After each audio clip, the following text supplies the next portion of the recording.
I'm standing in front of what people think of rightly, I think, as the great masterpiece of van der Weyden, The Descent from the Cross, which of course is in the permanent collection here. Now, The Descent from the Cross shows that van der Weyden had achieved a complete mastery of representing reality. And it's a perfectly convincing representation of the Descent from the Cross. There are lots and lots of tiny details. The man in the cloth of gold robe, for example, if you look very closely, his robe could be closed with a hook and an eye. In fact, he's left his robe open. The Magdalene on the right is making an extremely violent gesture, and you can see she's putting a tremendous strain on the stitches in her seam.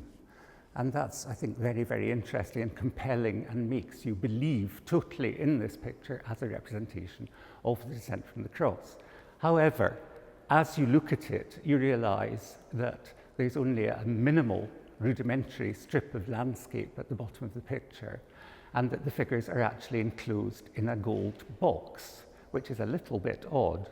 And then you begin to wonder whether these figures are real human figures or whether they're sculpture. Then you begin to wonder about how they're placed in the box, because if you look at the rearmost figure of the servant who's climbing on the ladder, his hand is coming through past the fictive painted frame which surrounds this picture. It's coming forward with these two huge, vicious, bloody nails, which he's just removed, presumably from Christ's hands. And the nails are coming out of the picture, and they're overlapping the fictive frame. Well, he's the rearmost figure in the composition, and in front of him is the cross.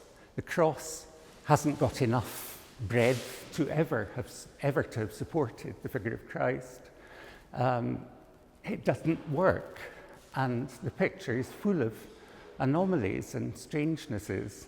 And if you look at the bottom of the cross, the ladder seems to be twisted from one plane into another, and all the junctions of the planes are carefully disguised by elongating the Virgin's leg enormously and using her foot to conceal that junction.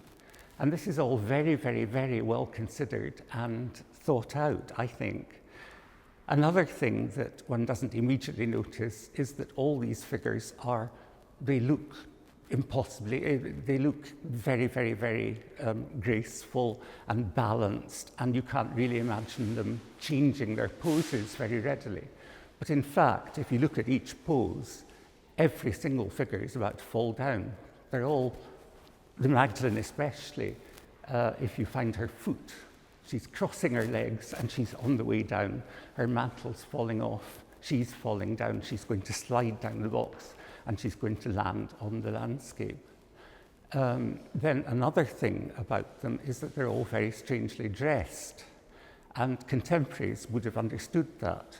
And I think they would have seen that the Magdalene, for example, has not put her dress on today, that she has run out in an agony of despair and haste, and she's wearing an underdress, very tightly fitting, and she's thrown a mantle round her shoulders. It's now falling off. She's just not properly, decorously dressed. The cloth of gold man hasn't bothered to fasten all the fastenings, any of the fastenings, I don't think, of his robe. And there are other strange anomalies. His hat, he seems to have just pushed rather casually back, and his hair is rather messy if you look carefully. So that there is this rather sort of strange contradiction there also between decorum and almost a lack of proper decency in the clothes. And you can take every figure and consider them all from these different respects. The statuesqueness, the immutability apparent, but the real instability. And there are so many contradictions. And this is, I think, one of the secrets of van der Weyden's great art, that his paintings are instantly recognizable. They're instantly impressive. They look immutably beautiful. His command of geometry and pattern is such that you can't really bear to think that they could be altered. Yet, when you look again, and then come back again, and come back again, and again, and again, there's always something new to observe, some anomaly, some ambivalence.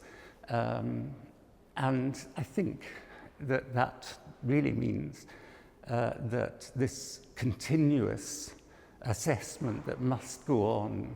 I've been looking at this picture for many, many decades now in reproductions and the original, but yesterday one of our colleagues here in the Prado pointed out a detail which I'd never ever seen before, and that there is a little blood stain on the cloth of gold robe of Joseph Arimathea.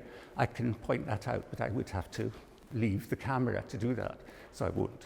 But I think this is a summation, as far as I can, a definition of the greatness of the art of van der Weyden, that this instant attraction and yet this compulsion to return and return and return and really try to understand all the ambiguities. And it's like reading a great book again and again and again, or a great play.